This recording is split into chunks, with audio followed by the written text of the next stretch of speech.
E amanhã é o Dia Internacional da Pessoa com Deficiência. Criada em 1992 pela Organização das Nações Unidas, a data tem o objetivo de conscientizar a sociedade da busca pela igualdade, acessibilidade e cidadania de pessoas com deficiência. De acordo com dados do IBGE, 45 milhões de pessoas no Brasil têm algum tipo de deficiência. O número representa 24% da população do país. A Organização das Nações Unidas estima que 10% da população mundial tem deficiência. Apesar dos números relevantes, essa parcela da população sofre com preconceito. Dos 8 filhos de Margarida, a mais velha, Ana Luísa, foi diagnosticada com hidrocefalia. A condição de saúde provoca desafios que são enfrentados com fé e esperança. É uma grande luta, não é fácil, mas assim, é de uma força tão grande em Deus que tudo se torna mais leve, né? Quando você tem Deus. O preconceito e a falta de acessibilidade nas grandes cidades são um dos principais desafios das pessoas com deficiência no Brasil. São poucos os terminais rodoviários que, como este, têm elevadores para acesso de cadeirantes às plataformas de transporte. Genivaldo veio para Brasília realizar um tratamento de saúde. Na capital, encontrou mais assistência, mas na cidade dele, no interior de Goiás, de sofrer com a falta de sensibilidade no transporte público. Para subir no ônibus, no meu caso, não é tão difícil, mas eu vejo cadeirantes que muitos nem não param. Os motoristas, às vezes, eu não sei se é porque está estragado, eu não sei o que acontece, mas é difícil. Um levantamento do Instituto Brasileiro de Geografia e Estatística mostrou que pouco mais de 4% das vias públicas no Brasil contam com rampas de acesso para cadeirantes. As regiões Norte e Nordeste têm a menor taxa de vias com acessibilidade, 1,6%. No Sudeste são 5%. E as regiões que mais se preocupam com a baixa mobilidade da população com deficiência são Centro-Oeste e Sul, com quase 10% de ruas com rampas. Uma pesquisa da Fiocruz avaliou o impacto em bebês com infecção materna pelo Zika vírus. Mais de 30% dos filhos de mulheres que foram infectadas durante a gravidez apresentaram deficiências neurológicas funcionais. Esse é o maior estudo sobre o tema feito até o momento. Segundo a Fiocruz, essa foi a pesquisa que contou com a maior quantidade de participantes, conseguindo detectar com mais clareza a relação entre o vírus Zika e possíveis distúrbios congênitos. Os resultados foram encontrados a partir da análise combinada de dados de 13 estudos que investigam os resultados pediátricos em gestações afetadas pelo vírus Zika durante a epidemia de 2015 a 2017 no Brasil. O estudo feito por pesquisadores da Fundação Oswaldo Cruz e de outras 25 instituições do Brasil revelou que, em relação à microcefalia, condição neurológica em que a cabeça do bebê é maior do que o esperado para sua idade e sexo, uma a cada 25 crianças nascidas de mães infectadas pelo vírus Zika durante a gravidez apresentou disfunção no nascimento ou durante o acompanhamento. De acordo com a pesquisa, o risco de filhos de mães infectadas na gestação apresentaram microcefalia foi de 2,6% no nascimento, ou quando avaliados pela primeira vez, aumentando para 4% nos primeiros anos pré-escolares. Conforme a Fiocruz, a realização de estudos adicionais com tempo de acompanhamento mais longo é apontada pela equipe de pesquisadores como o futuro do estudo publicado. A gente se despede por aqui. Desejo a você uma ótima noite e um bom final de semana. Até segunda-feira. Como nós estamos falando de saúde, vamos até São Paulo para conversar com Rodrigo Luiz, que chega para falar de um dos direitos da população, que é o acesso à saúde pública. Boa noite, Rodrigo. Seja bem-vindo.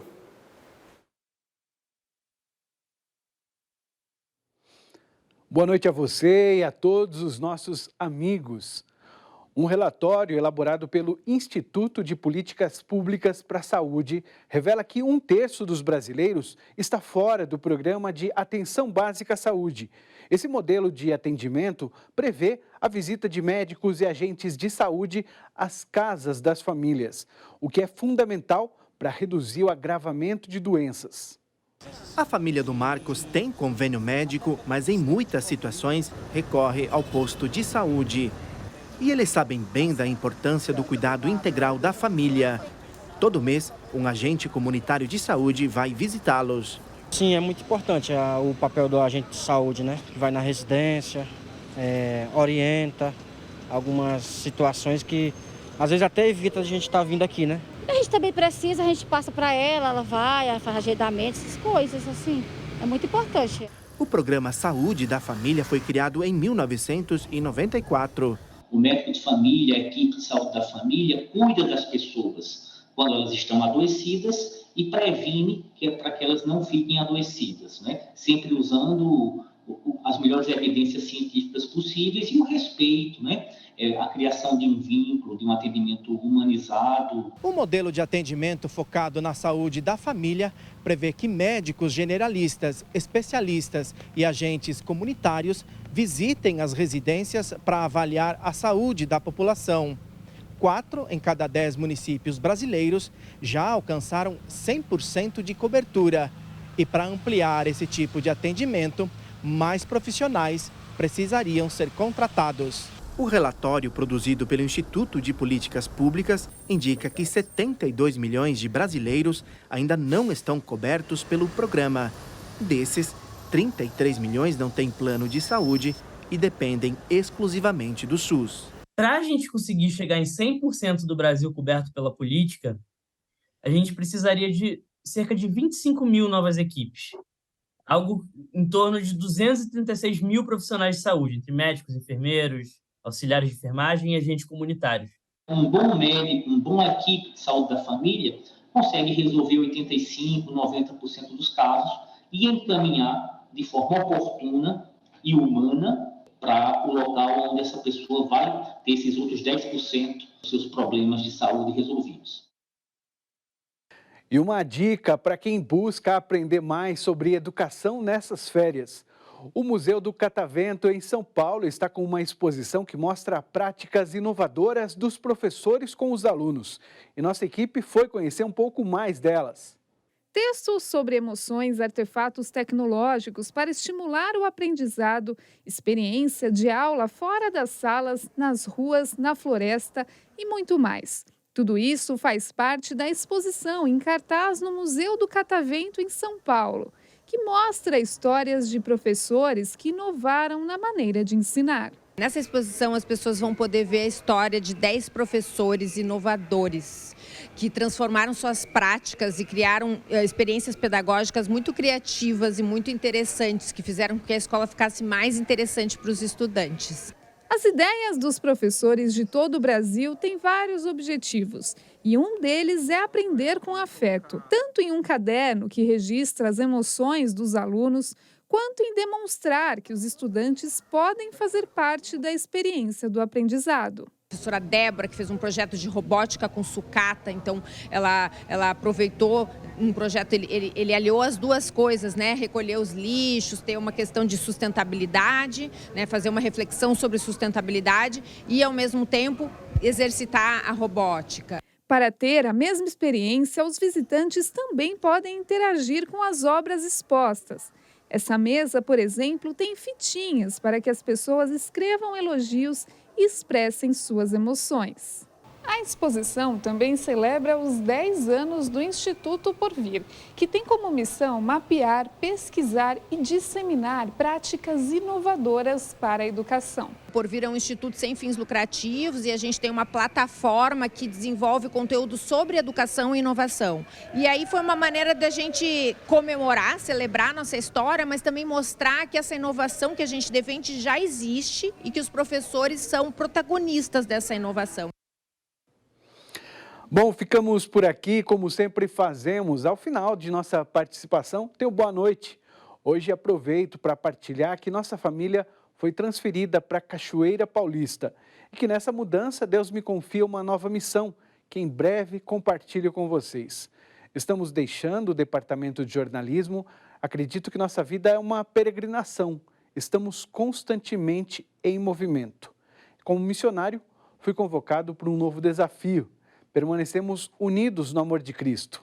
Abraços a todos, especialmente à equipe, ao nosso público e a todos os colegas dos bastidores que dão suporte para levar a tantas casas esse jornalismo que se propõe servir a vida e a esperança. Bom fim de semana para todos vocês, boa noite, fiquem com Deus. Obrigada, Rodrigo. Neste um ano que nós estivemos juntos aqui, dividindo a bancada, dividindo a ancoragem, né, do jornal Canção Nova, edição da noite. Foi muito bom ter você, a Adelita, aqui conosco. Que Deus abençoe e você vai estar mais perto da gente, mas não vai estar aqui no jornalismo.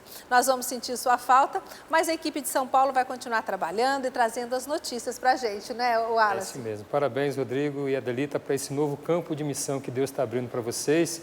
Que vocês sejam sempre fiéis à vontade do Senhor.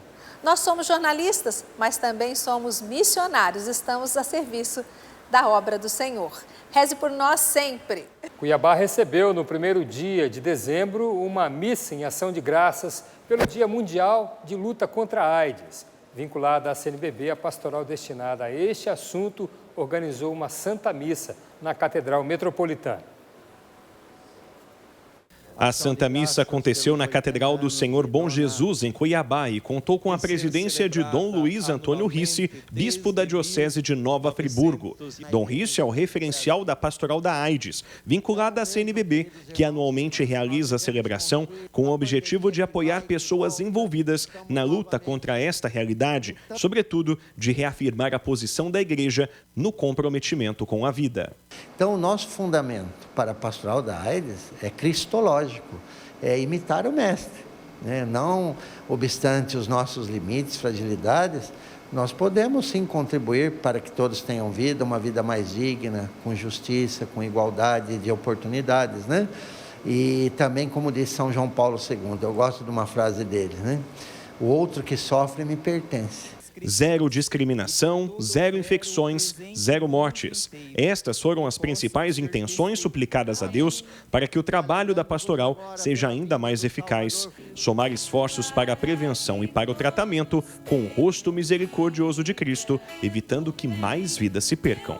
A nossa importância de estarmos no acolhimento e acompanhamento para com as pessoas que hoje vivem e convivem com HIV/AIDS. Então é aquela mão solidária, misericordiosa, que acolhe, junto com toda a igreja, humanizando as relações e humanizando também os serviços públicos que hoje atendem a nossa população.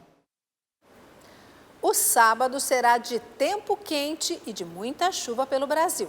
Vamos para a previsão do tempo. Boa noite, Fernanda. O que você me diz deste primeiro final de semana de dezembro? Boa noite para vocês. Excelente noite para todos que nos acompanham. Como vocês disseram, vai ser assim mesmo. O último mês do ano começou com condições ideais para chuva intensa. As instabilidades continuam no leste e sul da Bahia, com potencial para alagamentos e inundações. O mar pode ficar agitado por causa de ventos mais fortes. Em Natal, por exemplo, podem chegar a 32 km por hora. No norte, alerta máximo de temporais e transtornos em Manaus. Já nessa área, no centro do país, acumulados são previstos para o estado de Goiás. Temperaturas variam entre 24 e 29 graus em Manaus e entre 25 e 32 em Cuiabá. Na parte de baixo do mapa, a chuva é mais expressiva no sudeste. Ainda tem destaque para o Espírito Santo e norte de Minas Gerais. Já no sul, pancadas variam bastante de intensidade, chuva fraca, na verdade. Como é costume, na sexta-feira, vamos conferir a previsão em Cachoeira Paulista para você que vem à Canção Nova. Os termômetros, então, variam entre 30 e 21 graus. Pode ter chuva fraca amanhã e também no domingo. O último destaque são os locais de sol para este sábado. A principal área ainda é esta, mais clara, no Nordeste brasileiro, onde os termômetros podem ultrapassar os 30 graus. Essas são as informações de hoje. Eu quero pedir licença para agradecer a sua companhia aqui na Previsão. Segunda-feira, a Yara Naires retorna no seu período de descanso com mais notícias do tempo para você. Bom final de semana e até outra oportunidade, se Deus quiser. É com vocês. Ok, Fernanda, obrigado. A fabricação de queijo é sempre destaque em Minas Gerais. Mas o estado também tem outras produções importantes. Núbia Freire e o repórter Canção Nova deste domingo mostram para você.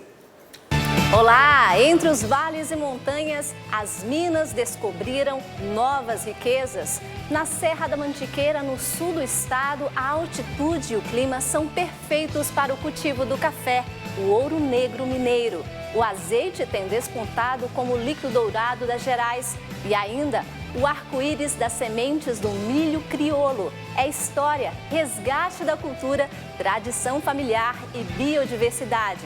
Os sabores de Minas você confere no repórter Canção Nova e eu espero por você domingo às 10 da noite. Até lá!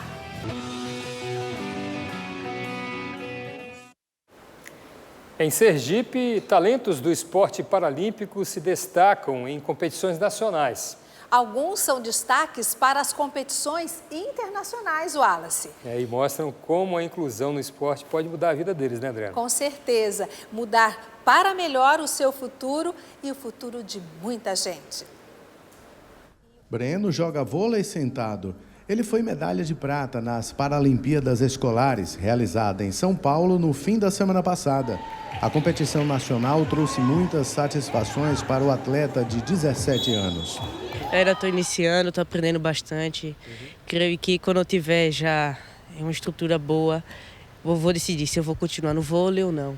Esse é um dos desafios dos treinadores, incentivar mais pessoas com deficiências a praticar esportes. O professor é exigente nos treinos. Estou de uma forma muito gratificada pelo resultado que a gente conseguiu. E é como eu disse, a gente se arrepia e a gente acaba se emocionando porque a gente volta àquele arcão que existe.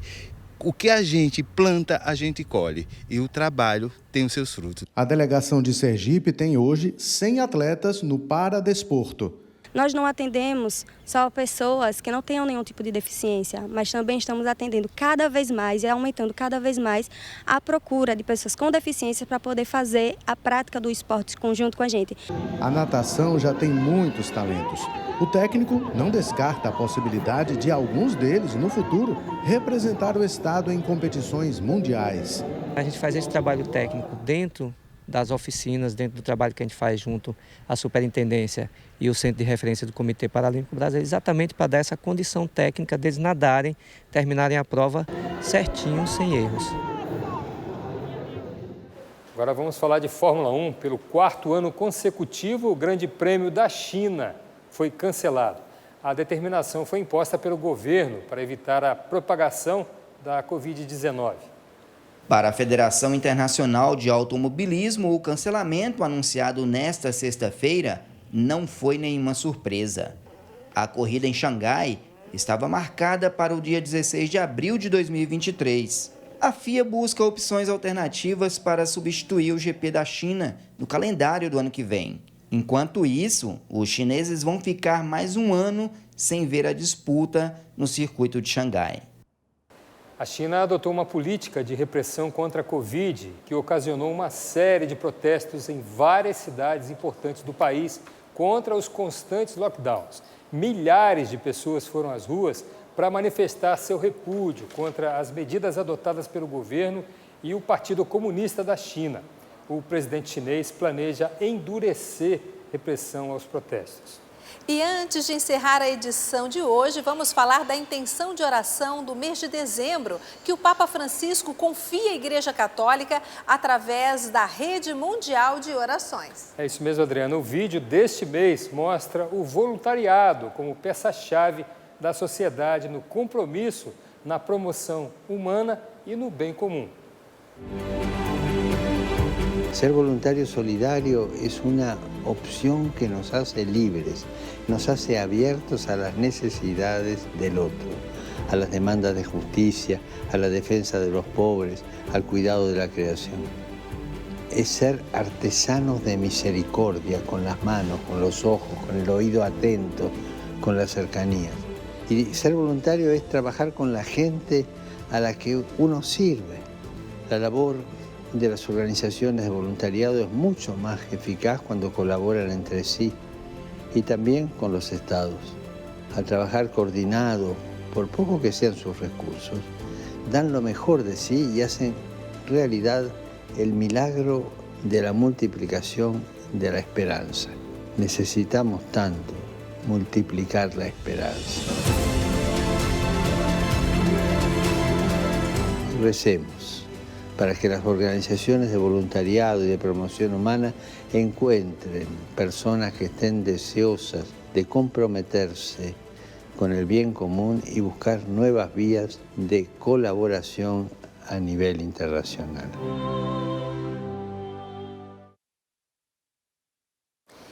E nesse fim de semana, a Canção Nova em Aracaju está em festa. Por isso, nós vamos agora falar com a Fernanda Lima, que conta para nós que festa é essa. Vamos ver se a Fernanda já está em contato conosco. Boa noite, Fernanda. Nos conta como é essa festa.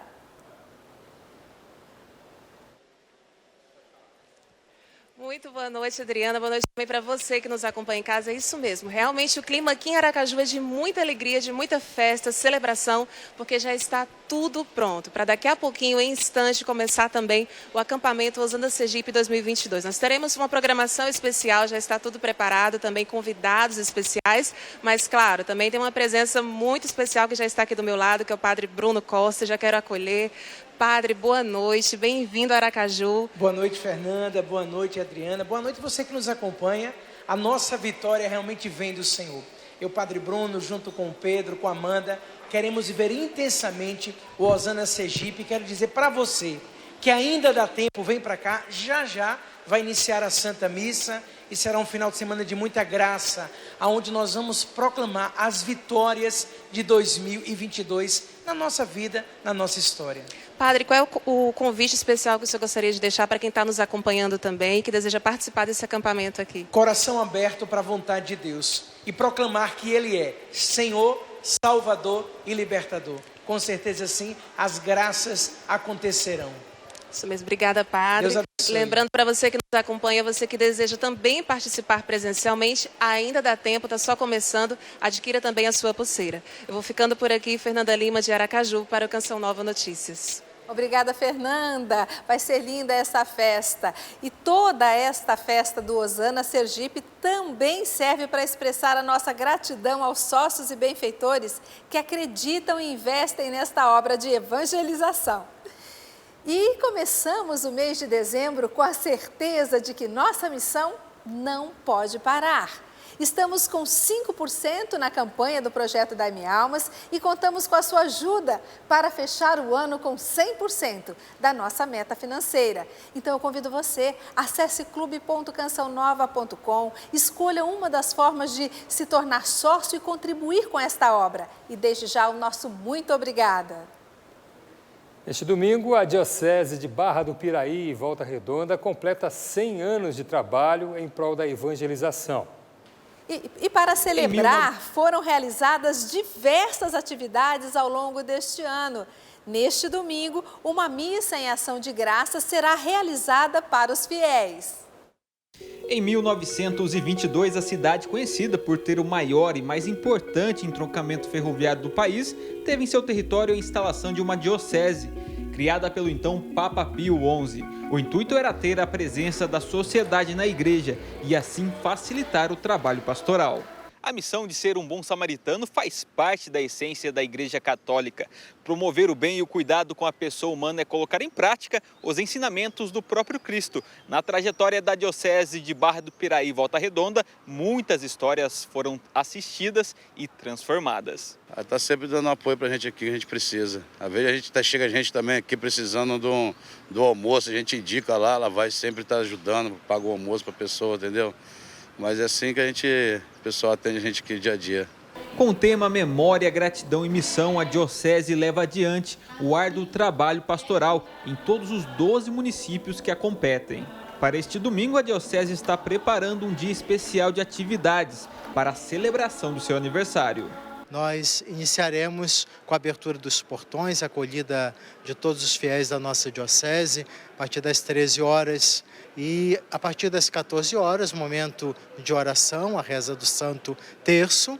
15 horas, hora da misericórdia, a Santa Missa solene. Após a Santa Missa, a irmã Ana Paula, bem conhecida pela mídia católica, estará conosco. Uma década levando o evangelho aos fiéis, pelos olhares da padroeira Senhora de Santana, a avó de Jesus. É muito bom a gente fazer parte de uma história e poder colaborar para que outros também vivam a mesma emoção, a mesma fé.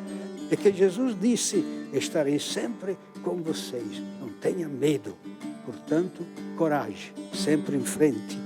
A partir de Jesus, com a Igreja, que é a esposa de Cristo, que é a mãe de todos nós. Para que saibamos enfrentar com sabedoria e coragem os desafios da vida na fidelidade ao Evangelho. E que para isso desça sobre todos vós a bênção de Deus Todo-Poderoso, o Pai, do Filho e Espírito Santo. Amém.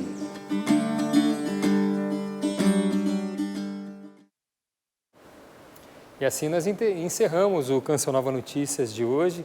Nós vamos ficando por aqui e eu aproveito para me despedir de vocês, porque o Reinaldo César retorna das férias nessa segunda-feira para dividir a bancada com a Adriana Pereira. Não é isso, Adriana? É isso mesmo. Então, a você, tenha um excelente final de semana, um bom descanso, uma boa noite e um ótimo final de semana para todos nós.